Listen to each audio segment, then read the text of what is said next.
Hello everyone and welcome back to the Great Book of Grudges. My name is Nathan and we have some more Old World news today. So, the first of the Old World novels has been officially announced. Obviously this leaked a while back. Lords of the Lance by Graham McNeill. But we have a bunch of information here, and obviously we're going to talk about this because Bretonnian lore. I mean, who doesn't want that, right? So yeah, let's get started. This is Lord of the Lance, is the first new novel for the World of Legend. They finally stopped with that silly world that was thing. This is a fantastic thing. Thank you, Games Workshop. But yeah, Warhammer the Old World is nearly here, bringing back the Bretonnians, Tomb Kings, and many more factions from the Warhammer Fantasy battle setting. This isn't the end times. Though the Von Carstein dynasty is currently as dead as can be, the colleges of magic have not yet been established, and the Skaven menace vanished into myth, but the world of legend is no less dangerous, and the first you'll get to read about is in Graham McNeill's Lords of the Lance. Oh god, yes, man. So I knew about this for a while, so have you guys, because obviously it leaked like 2 weeks ago. But yeah, I'm a big fan of Graham McNeill. I'm really happy to see some more old world, Warhammer Fantasy stuff in general from him. So we got the artwork here. These are some knights. We got a Pegasus knight in the back and three in the front. Very lovely color schemes here. Obviously a little bit of Baravon there and so on. Gorgeous, absolutely gorgeous. I'm a big fan of this. I'm going for more of a Quran theme myself. But yeah, super, super cool, man. Alright, so we got a little bit of context here. The son of Baron Lothar Arkinella of the Border Princes has been taken hostage. Despite their bitter relationship, the Baron has called their debt of honor owed to him by Duke Karad of Cornelis. Okay, so we've got a duke there. That's another new potential character. Well, it is a new character at this point. And their uneasy alliance of warrior knights is forced to mount a treacherous expedition to the land of the dead, where kings and queens of old rest uneasy in their tombs, and life struggles to find purchase. Okay, cool. This is likely what's going to set everything into motion with regards to Cetra invading Bretonnia and stuff, so yeah, I'm all for this. Some more artwork here, which, yeah, this is likely the special edition, and it looks super cool, getting the heraldry like that, the logo. I know this might not be the most interesting thing to some people, but, yeah, this is so cool, man. This is so freaking cool. Alright, so this tale will be available as a regular hardback, an ebook, and an audiobook. Sweet! I wasn't expecting them jumping into audiobooks so quickly. And as a strictly limited edition, special edition with faux leather cover, with screen printed art and blue ribbon bookmark. This is exactly what I'm going to be buying. There's sumptuous full-color artwork inside, and a map giving you the lay of the land. Each numbered copy is signed by author Graham McNeill, and will feature an introduction and a special in-universe appendix, the Journals of Ebaradus Evotarum? Yeah, we'll go with that. So we get to see a little bit inside, and it looks like the map hasn't really been updated since, well, pretty much the last time they showed the old world map, which kind of makes sense. I mean, we'd still get the details regarding the border princes and so on. Obviously, the core factions are listed here. It's kind of curious. I wonder what else of the map has been done, because we know that they were mapping a lot of stuff. We've seen cafe snippets and so on. But yeah, this is still pretty cool, though. And obviously, that's a really nice way to open up a book. My cat is attacking me, by the way. The great thing about this article is we get a few words from Graham McNeill, too. To celebrate our triumphant return to the world of legend, Graham McNeill was kind enough to share a few words. How does it feel to write the first inaugural novel for our return to this beloved setting? Graham McNeill, the old world has always held a special place in my heart, and I love telling stories set in its grim and perilous landscapes. I've always held out hope that I might one day go back there, so to write this inaugural novel of the setting's return is pretty special. I have the rare privilege of introducing a whole new swath of readers to the old world. How cool is that? Definitely very cool, my dude. Definitely very cool. What's the novel all about? Lords of the Lance is a tale of an expedition into the land of the dead to rescue the captured son of Baron Lothar Aquinella, a Bretonnian knight living in self-imposed exile in the Badlands. His former brother-in-arms, Duke... oh god, these names are just very French. Sycus Karad? And his Knights of Cornelis ride with him, but there's no love lost between the two. Add in a Grail Knight, Pegasus Riders, Handmaidens of the Lady, and of course the denizens of the Land of the Dead, and you've got a recipe for adventure. As to what readers should look out for, well, it's a tale of classic Warhammer daring do. Fantastical monsters, Gallow, Dark, Grit, and a fight for survival against the odds. My cat is being super annoying today. There we go, I opened up a brand new treat packet and he's happy. Alright, let's continue.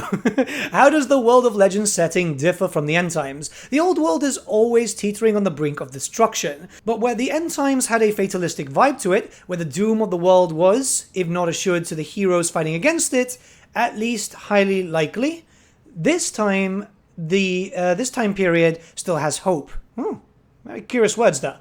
Of course, it's still a monstrously dangerous world, but the fight against the encroaching hordes of darkness is still very much one to be fought and won. It's an age where the light can still push back against the nightmarish hosts.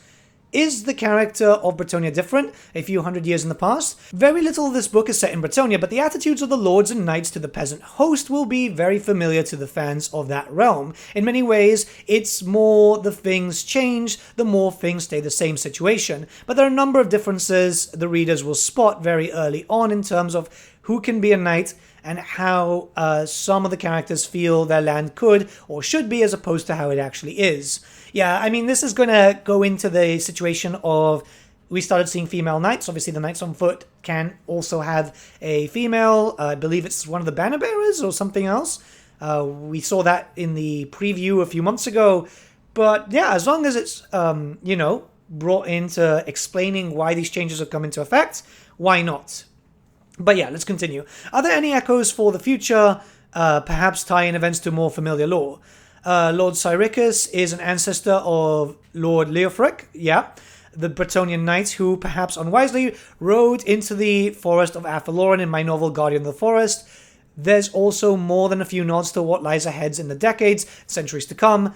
Nothing to avert, but if you know, you know. Yes, this is pretty interesting because this book, Guardians of the Forest, leads into an alternate timeline. I don't know. Maybe a little bit of a thing there, because, he arrives, that character shows up a few hundred years post the End Times, kills a Cathayan dragon and so on. Very, very, very, very, very curious. I mean, it's not out of the realm of possibility that we get an alternate timeline if things go well for the old world. One would hope. I'm not shitting on Age of Sigmar here, by the way. I'm just making that very clear. It would just be nice to have a setting that continues, right? You've written novels set in the old world before. What challenges did you face this time? It's been a hot minute since we saw the last novel set in the old world. So the first challenge was getting back into the groove of what the setting was, the tone and the tenor of it. Then it was all about reflecting that setting in a time that's several centuries before we previously wrote in. So, the lands are in various new states of war. Kings and queens are not the same. What people know of the world is different. And more pertinently, magic is not confined as it will later become. This is in a time before the elves taught humans the various disciplines, so while magic is still very present in the world, how it manifests and how people understand it is very different. And while chaos is still very much a threat to the world, it's not the immediate. It's on your doorstep threat. It will become later in later years. The threats in this age are very different, but no less dangerous. Yeah, we're not getting the Great War for like 25 years lore-wise, so there's a lot of build-up. There's a lot of things that happen if the timeline stays the same. I imagine a lot will stay the same, but some things will be different. But the last little quote here, do you have any plans for more novels? Are there any cultures you'd like to return to? Like I said, I love the old world as a setting for stories, and I'd love to do more novels. Lords of the Lance is potentially just the beginning of what some of these characters might have to face in their immediate future, and yeah, there are loads of places I'd love to visit in future novels. I did 3 novels about the elves, but never got around to do the dark elves. And I've always hankered after a full-bore novel set in the Empire. Ooh. Since the stories I told of that realm were concerning its legendary founder, Sigmar. Alright, yeah, this is pretty hype, considering that he wants to do some Dark Elf lore. This potentially means that, they're thinking about potential Edition 2 or Wave 2, whatever they want to call it at this point, with the Dark Elves potentially getting a proper army book and so on. Empire lore is going to be something that we're going to be seeing a lot. I wouldn't be surprised if we see a lot of authors just throwing out a lot of lore for the Empire, considering that it's currently stuck in a civil war. But yeah, overall, yeah, I'm super happy. Here's hoping we get loads more novels. There's a lot of authors I'd love to see. Graham McNeil is an oldie here, he is been in the Warhammer fantasy setting for a while. He's obviously done other settings too, but, you know, I'm a big Warhammer fantasy guy. Hopefully this continues. You know, I'd love to see more from McNeil. Elvin Law would be great because he's done a lot of really cool stuff. I'd love to see some stuff from David Geimer, Robbie McNiven. Just as many as have some, you know, love for the setting would be great. It needs to still remain Warhammer Fantasy, you know. It still needs to have the tone that this setting has always had. But yeah, I'm feeling confident. What do you guys think? This will be linked in the description below, by the way, so you can check it out for yourselves. Let me know your thoughts in the comments below, and let's start a bit of a discussion. I do apologize for jumping in super quick. I'm actually running out to do some more Christmas shopping. So yeah, I'll see you all again very, very soon.